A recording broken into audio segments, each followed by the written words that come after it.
மாண்புமிகு முதலமைச்சர் எனக்கு கொடுத்த அந்த வாய்ப்பில் நான் இங்கே பொறுப்பு அமைச்சராக இங்கே திருவள்ளூருக்கு பணியாற்றினேன். காலையில் இப்போ இன்ஸ்பெக்ஷன் பண்ணும்போது நான் பார்த்தது வந்து மக்களுடைய சிறந்த பணி கலெக்டர் மூலமாகவும் கார்ப்பரேஷன் கமிஷனர் மூலமாகவும் மிக அருமையாக பணியாற்றுகிறாங்க. அவங்களோட டீம் ஒர்க் வந்து ரொம்ப சிறப்பாக இருக்குது. எல்லாரும் ஒன்று சேர்ந்து மிக பிரமாதமாக செய்கிறாங்க. இங்கே ஆவடியில் வந்து கிட்டத்தட்ட 4 லட்சத்துக்கும் மேலே வந்து பாப்புலேஷன் இருக்குது. இவங்க அத்தனை பேரும் பார்த்தீங்கன்னாக்கா இந்த மேப்பை பார்த்தீங்கன்னா உங்களுக்கு தெரியும்.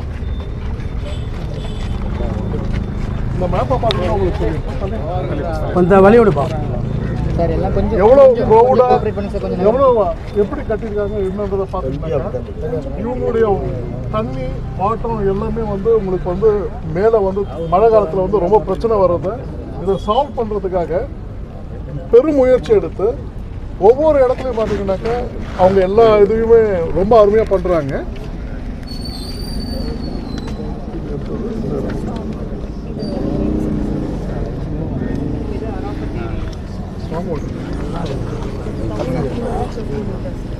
கிட்டத்தட்ட இந்த இடத்துல 1250 மீட்டருக்கு வந்து அவங்க வந்து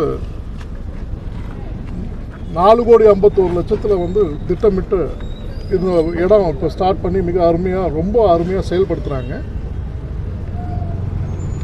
இது இல்லாமல் நாம் காலையில் பார்த்த அந்த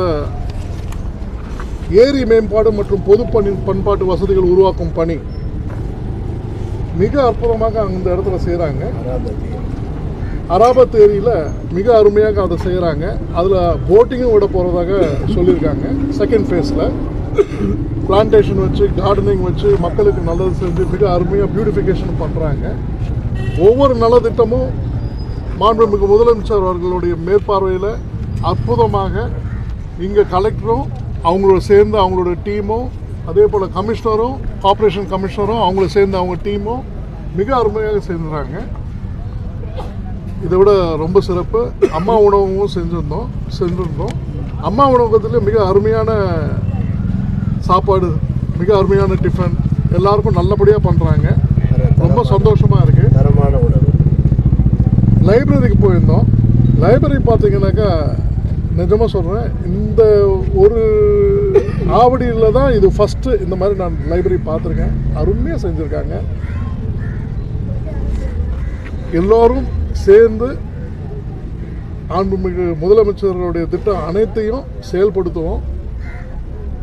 நம்ம எல்லாரும் அவருக்கு தோள் கொடுப்போம். இப்போ திருவள்ளூர் மாவட்டத்துக்கு பொறுப்பு அமைச்சராக நியமிக்கப்பட்டிருக்கீங்க. இப்போ திருவள்ளூர் மாவட்டத்தில் பிரதானமான இப்போ முக்கிய பிரச்சனை என்ன இப்போ ஐடென்டிஃபை பண்ணியிருக்கீங்க சார்? இப்போ முதன்மையாக இப்போ சட்டசபையும் கூட இருக்குது. என்ன இப்போ திருவள்ளூர் சார்பாக என்ன கோரிக்கை சார்பாக என்ன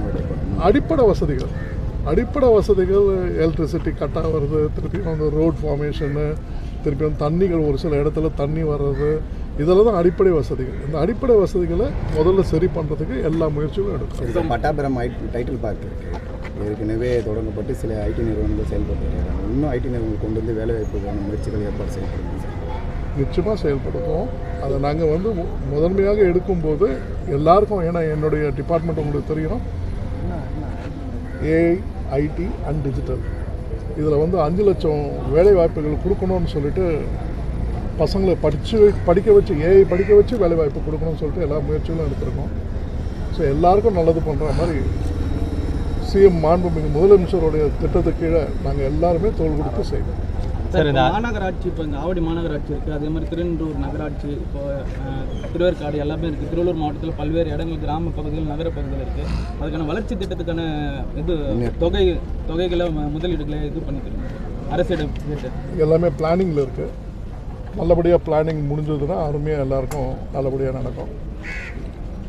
சார், இப்போது பருவமழை தொடங்க சில மாதங்கள் இருக்குன்னு இந்த பணிகள் இப்போ நடைபெற்றிருக்கிறது, பார்வையிட்டிருக்கீங்க. இது எப்போ மக்கள் பயன்பாடு கொண்டு வரும் சார்?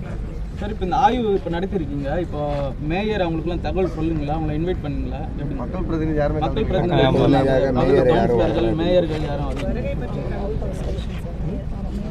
மேயர் சொல்லிட்டீங்களா? உங்களுக்கு எல்லாருக்கும் சொல்லியிருக்காங்களா? ஏன்னா நாங்கள் வந்து கலெக்டருக்கு சொல்லணும். கலெக்டர் சொல்லிட்டோன்னே அவங்க எல்லாருக்கும் சொல்லுவாங்க. மேயர் வெளியூரில் இருக்கிறதுனால கலந்துக்கிட்டோம். ஆமாம். சரி, மக்கள் பயன்பாட்டுக்கு எப்போ வரும் சார்?